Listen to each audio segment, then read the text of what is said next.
Tell me a little bit about your family.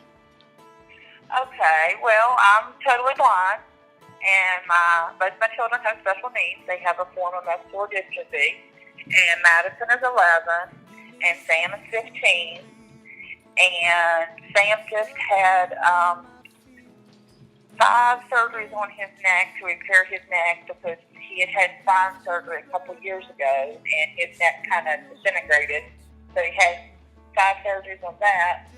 And Madison just had hip surgery and to get the place out of her hip where she had some hip issues. And my husband is in a nursing home and has been there since June, I guess, but he's been in the hospital since February.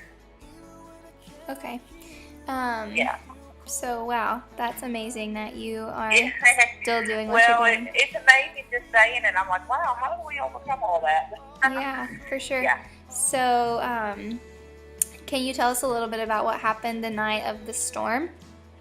The night of the storm, the kids and I, it kind of started pretty slow. The rain was just kind of going all day, and we just kind of was relaxing in the house. And then our friends was texting us to see if we were going to get out, and I was like, well, is it really getting that bad out there? And we went out there, and it was up on our ramp some, and it wasn't bad. So I sent them pictures, and they're like, well, you probably need to get out of there soon. So we started making arrangements for us to get out of there, and we called a friend of ours, and she came down and looked. She said, yeah, the water's coming up, so you guys need to get out. They called the fire department, and they were coming to get us, but we never heard from them. And the kids and I just kind of hunkered down, and about all this time it was raining, and about 9 o'clock that night, water started coming in the house, and it just got worse as the evening went on. By the time all the water got in, and just about 2 feet in my living room, and throughout the house it was anywhere from 14 inches to 3 foot. And then I told the kids we just need to relax and rest and see what happens. And it was about 7 o'clock that morning, Friday morning, because we were there about 14 hours. And the guys from, Fairfax?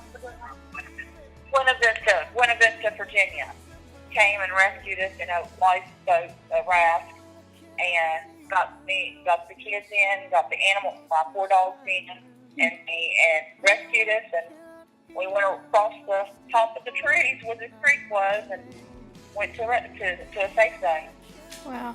And yeah, it was pretty amazing. And for me, I mean, the most amazing thing is that I was able to stay calm, and I think it's just grace of God staying with me, honestly, because I don't think I could have done it any other way. Yeah. It was pretty scary, but so didn't it get like you guys had, or someone had called the local fire department or the local police department to try to get you guys? You would believe how many people were calling Allie and Nora, friends of ours. They actually thought about taking the kids and getting out. They didn't know how much the water was coming out, right? And how fast it was going to be. And I had a little bit of cell service left, and I called a friend of mine, and I said, should we leave? How bad is it? They told me no, stay right where we're at. So I did. Wow. And I think Allie had told me your daughter, where she had just had surgery, she had an open wound, right? Yes, yeah. She just had this plates removed out of her hip, so she had wounds that got no water. So we had to, once we got safe and everything and got to the shelter and they took us there, we had to take her to the hospital and make sure she was okay, and she was fine. And everything's okay with that? Yeah. She's actually going to her regular physician tomorrow. She's already been to her regular pediatrician to make sure, because I wanted to make sure somebody that knew her to check her out. And then tomorrow we're going to check her regular doctor just for the regular surgery checkup to make sure everything's okay. Good, that's great. Okay, just 2 more questions. What did you lose? Everything. Everything. I got a couple of them. If you saw everything I want. Yeah. I got a couple of mementos, and that was about it. Okay, so what are your long-term needs? I know you said that FEMA, or someone had told me that FEMA was saying that it was cosmetic, like the... Yes. So what does that mean? That just basically means what you can see has been damaged, but everything else under the surface and stuff. There's things is I can rebuild the whole place, but I'm not doing it. You saw what kind of shape it was in. Right. Yeah. Were you able to appeal that, or is that a possibility? I'm not sure yet about that because we did get approved for some, but I don't know. I don't know because the appeal process is so long. Right. And I need a place to live. Right. Yeah. Yeah. So I don't know. Okay. And with it being a trailer and with it depreciating in value, yeah, I'm not too sure what I will get out of it. Okay. So what are your long-term needs?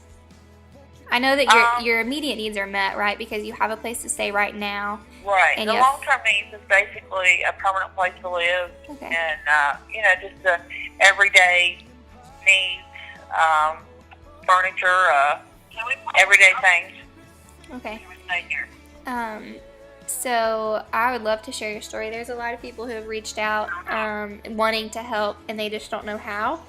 And so I was thinking that I was going to share your story with the people that have come to me and asked me, since we went, we got to see all of the things that were happening where you live. And so I just wanted to share that story and tell them what your long-term needs are, because we know that your short-term needs are met, but we also know that you need a place to live and that you have long-term needs. So that it's just so overwhelming. But as time goes on, it'll be more. I'll be able to tell people what I need more. Okay. Or be able to get it. Okay. Perfect.